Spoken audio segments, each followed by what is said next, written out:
നമ്മൾ കേക്ക് ഉണ്ടാക്കുമ്പോൾ നോർമൽ കേക്കിൻ്റെ ഹൈറ്റും ടോൾ കേക്കിൻ്റെ ഹൈറ്റും ടൂട്ടാർ ചെയ്യുന്ന സമയത്തുള്ള വ്യത്യാസം എങ്ങനെയാണ് ചെയ്യുന്നതെന്ന് ആദ്യം പഠിക്കണം.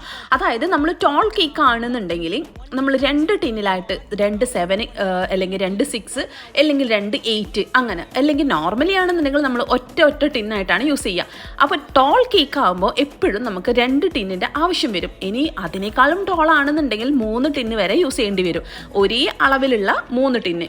അപ്പോൾ പിന്നെ നമ്മൾ അതിൻ്റെ കാര്യങ്ങൾ എന്തായാലും വ്യത്യാസം തന്നെയാണ് കേട്ടോ, ടോൾ കേക്കിൻ്റെ കാര്യങ്ങളും. അപ്പോൾ പിന്നെ ഇതുപോലെയുള്ള ഫ്രഷ് ഫ്രൂട്ട്സോ ഇനി എന്ത് ഫില്ലിങ്സോ ആയിക്കോട്ടെ, അതിൻ്റെ ക്വാണ്ടിറ്റിയും ഒക്കെ കൂടുതൽ ചേർക്കേണ്ടിയും വരും. നോർമലി നമുക്ക് 3 ലെയേഴ്സാണ് ഫില്ല് ചെയ്യേണ്ടത്, 2 ലെയേഴ്സ് ഫില്ലിങ്സും 3 ലെയേഴ്സാണ് കേക്കിന് വേണ്ടതെന്നുണ്ടെങ്കിൽ ടോൾ കേക്ക് ആക്കുന്ന സമയത്ത് അത് 4, 5, 6 ലെയേഴ്സായിട്ട് മാറി വരും. അപ്പോൾ ഫില്ലിങ്സിൻ്റെ അളവിലും കൂടുതൽ വരും.